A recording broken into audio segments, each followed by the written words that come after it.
喂，嚟到星期五啦，咁啊大家咧都預備放呢個端午節假期啦。咁但係咧，肥叔足球世界咧係繼續為大家服務嘅，係唔會停嘅。咁啊，只要有波嘅地方就會有肥叔。咁咧嗱，歐洲聯賽咧就已經收晒咁滯㗎啦。咁啊嚟緊咧就係南美洲嘅聯賽係會多啲嘅 focus 啊。咁啊至於巴乙啦，今場咧星期五咧就有一場巴乙咧，我就覺得有啲睇頭嘅，而且係應該係唔錯嘅。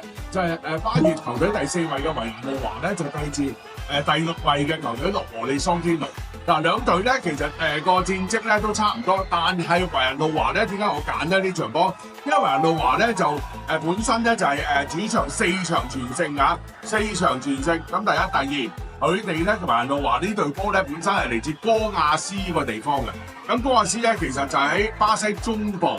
咁佢哋有地理嘅位置，咁相反咧，洛和利桑天奴咧就係聖保羅州嘅球隊嚟噶，咁所以喺個途程上相對作客會遠啲啊。再加上維蘭路華咧，其實喺舊年都已經唔係今年噶啦，舊年已經個主場好強勁噶啦，佢哋幾乎升到班噶啦。咁但係奈何最後尾咧都升唔到啦。咁但係佢哋都係，我覺得今年咧得巴乙咧係能夠升翻係其中一支勁旅嚟嘅。咁所以佢哋嘅主場戰績咧係絕對好理想。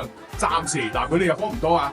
9個入波，但有6個入波都喺主場㗎，咁所以咧，其實我有理由相信咧，呢場波雖然表面上咧就好似實力就差唔多，而且洛和利桑天奴咧今年4場作客咧，就只係輸過1場1，但係佢1勝2和1負嘅戰績。